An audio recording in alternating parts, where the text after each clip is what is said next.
Акыркы жумада Сузак районунун Барпа айыл өкмөтүндөгү 2 мектепте кыш мезгилине карата түшүрүлгөн көмүр тутанып, күйгөн. Мындай окуя дүйшөмбү күнү түшкө маал номер 26 мектепте дагы орун алган.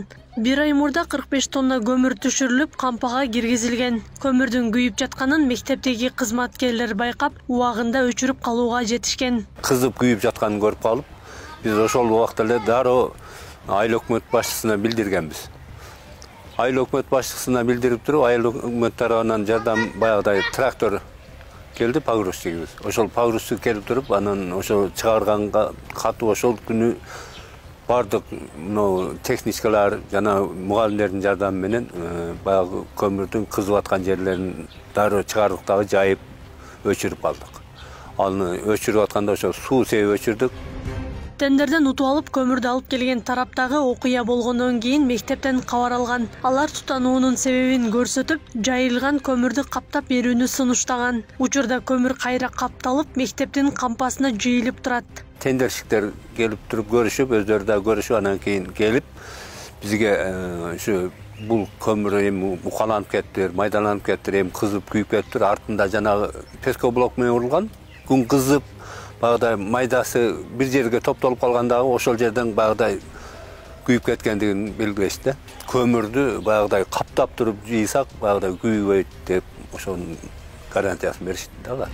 Барпа айыл өкмөтү боюнча социалдык объектилерди көмүр менен камсыздоону Эмирхан жоопкерчилиги чектелген коому тендерден утуп алган. Буга чейин 12 мектеп жана 6 бала бакчанын дээрлик баарына көмүр түшүрүп берген. Окуя катталгандан кийин айыл өкмөттөн комиссия түзүлүп, жеринде текшерүү жүрүптүр. Жоопкерчилиги чектелген коомго көмүрдүн акысы төлөнбөгөн. Анткени айыл өкмөт кабыл алууга акты түзө элек. Тендер алып келген адамды чакырып, бул жактан комиссия бардык.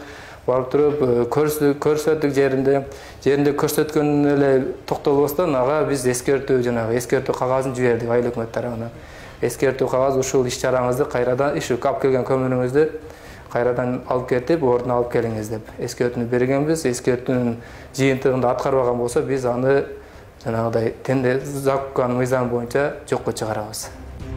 Барпа айыл өкмөтүнүн Комсомол мектебинде дагы ушундай жагдай орун алган. Ал эми Жалал Абад облусу боюнча Тогуз Торо, Токтогул райондорундагы мектептерде дагы ушундай учур катталган. Мындан улам облустук өзгөчө кырдаалдар башкармалыгы жергиликтүү башкаруу органдарына, социалдык мекемелерге кат жолдоп эскертүү беришкен. Көмүрдүн кызып же тутанып кетүүсүнүн алдын алуу үчүн сактоо шарттарына дагы көңүл буруу зарыл. Негизинен көмүрдү ным абалда сакташ керек. Эгер көмүр келип түшкөн абалда ным болсо, аны кургатып, андан кийин аны кургак жерде күндүн нуру тийбеген жайда, ошондой эле анын үстүнө тез күйүүчү материал, бул кагаз, жыгач, ошондой эле жана башка тез күйүүчү материалдарды үстүнө таштап кошуп сактабаш керек.